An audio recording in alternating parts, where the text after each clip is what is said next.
어디 보자. 우리 재호. 성적 통지서를 뜯는 영숙도 그걸 보는 재호도 모두 긴장해 있다. 재호야, 평균 60점 이상이면 합격이라고 하지 않았니? 네, 맞아요.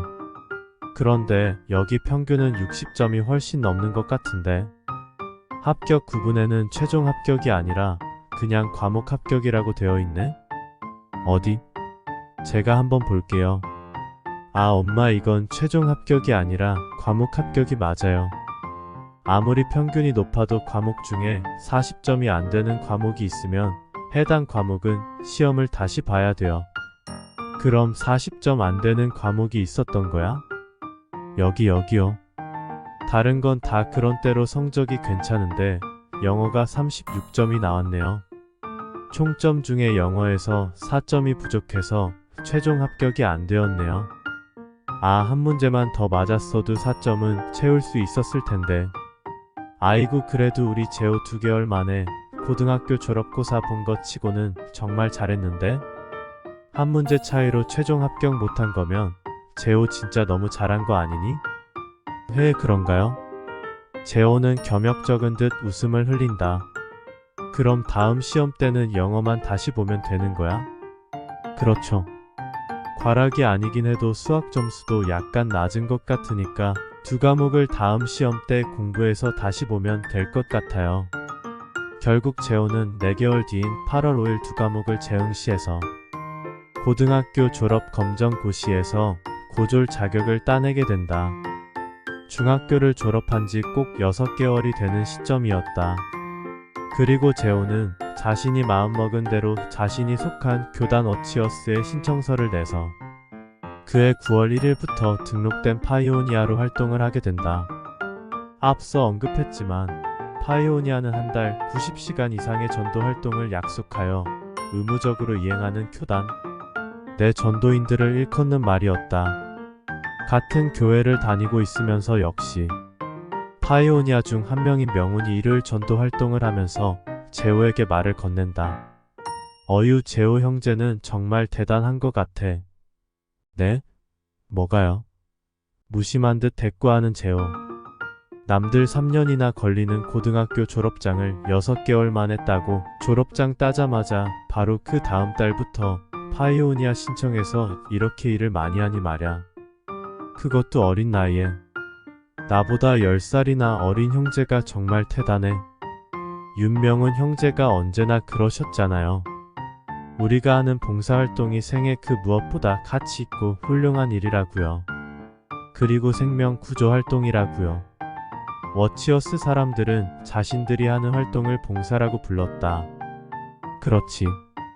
봉사에 열심인 사람은 하나님께서 정말 예쁘게 보실 거야. 저는 이 일이 우리 본분이라면 제가 그렇게 한 게 당연히 해야 할 일을 한 거라고 생각해요. 그닥 저는 훌륭한 사람은 아니고요. 하지만 재호 형제처럼 어린 나이에 그것도 이렇게나 소신을 갖고 활동한다는 건 흔한 일이 아니야. 내가 칭찬하는 거는 빈말도 아니고 더 잘하라는 격려도 아니고 그냥 사실을 말한 거야. 그런데 윤 형제, 저 궁금한 게 있어요. 말해봐. 저기. 이상하게 생각하진 말아주세요. 그냥 좀 궁금해서 여쭈어보는 거니까요. 그래, 알았어. 어서 말해봐. 우리는 우리가 하는 전도 활동을 봉사라고 부르잖아요. 그치. 그런데 왜 다른 종교인들이 하는 남을 돕는 일들에는 봉사라는 말을 붙이는 걸 어색해하는 거죠? 다른 종교인들이라니? 요즘에도 서울역 같은 데 가면 다른 종교에서 나와서 노숙자 같은 사람들 무료로 급식도 해주고 장애인 방문해서 목욕 서비스도 해주고 하잖아요. 엄밀하게 말하면 그것도 봉사활동이라고 할 수 있지 않나요? 그렇긴 하지. 그런데 그 사람들이 하는 활동들을 우리 워치어스에서는 출판물이나 어딜 봐도 봉사라는 단어를 붙이지 않잖아요. 그 사람들이 하는 활동까지 우리가 굳이 봉사라는 말을 붙일 필요가 있을까? 필요가 없는 것하고 아예 그런 단어를 사용하지 않는 것하고는 다른 거잖아요. 우리 교단 사람들은 쟤매들이 여름에 시원한 백화점 벤치에서 오가는 사람들, 한테 15분이나 30분에 한 번씩 전도지 한 장 불쑥 내미는 것도 봉사라고 하면서 땡볕에서 사람들 밥 나눠주고 장애인 목욕시키는 거에는 봉사라는 말을 붙이는 걸 어색해 한다는 건 좀 이상해요. 이재호 형제, 그건 말이지. 명우는 한참을 생각하다가 약간 언성을 높이며 다시 말을 이어간다. 이 형제 생각해봐. 다른 종교들에서 하는 그런 행동들은 말야 교단의 쎄를 불리려고 하는 거라고. 다분히 전시 효과를 노리고 그러는 거야. 아, 윤명훈 형제. 전 윤형제 마음을 상하게 하고 싶은 생각은 없었어요. 좀 불쾌하셨다면 죄송해요. 아냐. 뭐 그런 생각이 들 수도 있지. 재호 형제는 아직 나이가 어리니까 충분히 그런 저런 호기심이나 의문이 들 수도 있지. 하지만 나이도 좀 먹고 파이오니아로서 한동안 일해보면 우리 조직이 왜 하나님이 승인하시는 유일한 조직인지를 몸으로 느낄 수가 있게 돼. 알겠습니다.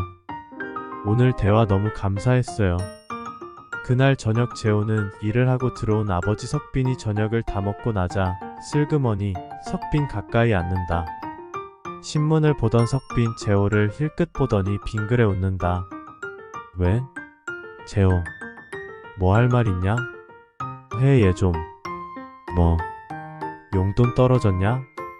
에이 아버지도 참. 그런 거 아니고요. 뭐 좀 여쭤보고 싶어서요. 그래?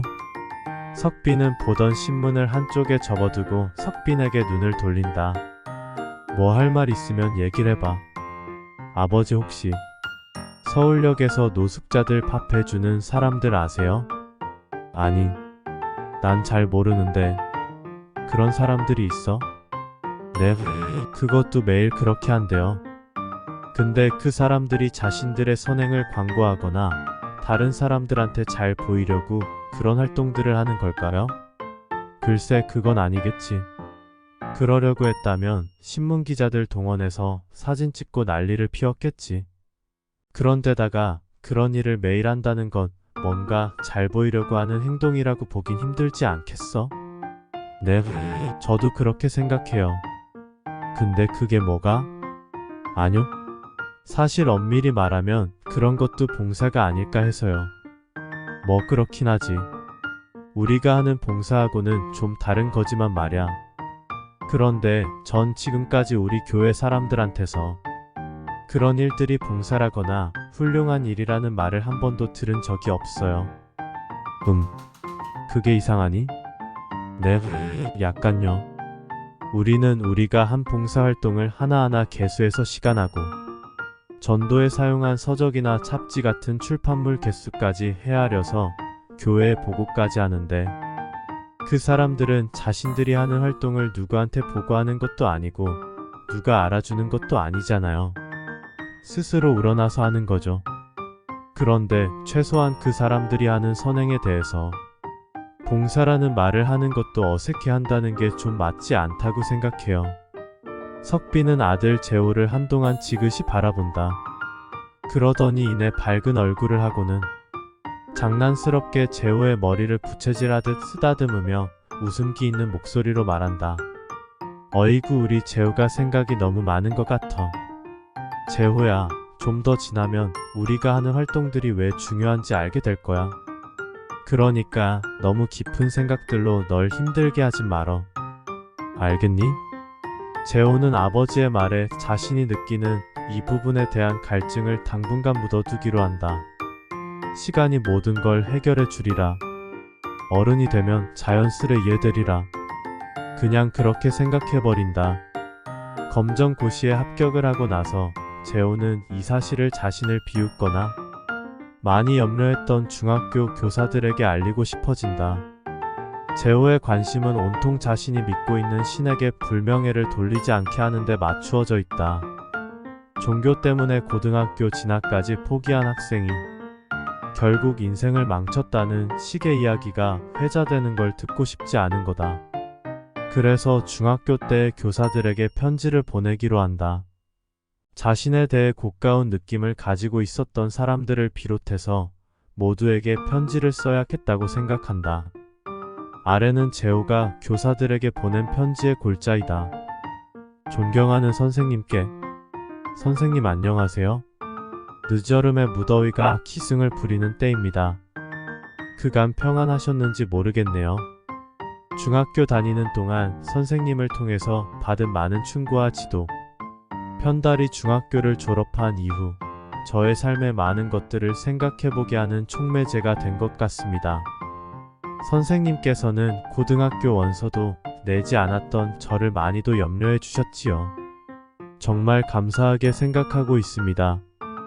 이번에 갑작스럽게 글을 올리게 된 것은 한편으로는 선생님께 저의 안부를 전해드리고 그간의 지도 편달과 저를 위한 많은 염려에 감사드리고 싶었기 때문입니다. 거기에 더해 염려하셨던 저의 고등학교 진학 문제와 관련해서 저에게 있었던 상황적인 변화를 말씀드리고 싶었습니다. 이번 8월에 저 검정고시에 합격해 고등학교 졸업자로서의 자격을 얻었습니다. 그간 저를 많이도 염려해 주셨던 선생님의 걱정을 덜어드릴 수 있게 된 것 같아 저는 몹시도 마음이 기쁩니다. 마음속으로 박수 보내주시겠지요? 저는 8월에 시험에 합격한 뒤로 저희 교회 내에서 전시간 봉사자인 파이오니아로 일하고 있습니다. 요즘에는 앞으로의 사회생활을 위해서 어떤 직업을 가질 것인지, 더 많은 교육을 받을 것인지 등등의 미래를 위한 계획들도 함께 세우고 있습니다. 중학교 다니던 시절 늘 종교적인 이유로 고집불통이었던 저를 많이 이해해 주신 것에 대해 마음으로부터의 감사함을 느끼고 있습니다. 저의 생활의 바탕이 되었던 성서를 선생님께서도 보시는지 잘 모르겠지만 저의 생활에 느껴지는 많은 행복감을 선생님께서도 가져보셨으면 합니다. 제가 성서를 꾸준히 읽었기 때문에 행복한 것처럼 선생님께서도 성서를 읽어보신다면 마음 안의 행복에 대해 좀 더 의미 있는 점들을 발견하실 거라고 저는 확신합니다. 이런 외람되게도 제가 입장에서 선생님께 조언을 하는 상황처럼 되어버렸네요. 언제나 행복하시고 가정 내에 하나님께서 부여하시는 은총이 가득하시길 빌겠습니다.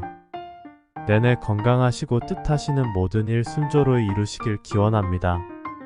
1991년 9월 1일 이재호 드림. 재호가 교사들에게 편지를 보내고 나서 며칠 후 재호에게도 한 통의 답장이 도착한다. 이재호. 오랜만에 불러본 이름이다. 잿빛과 밤색이 잘 어울리는 계절 가을이구나.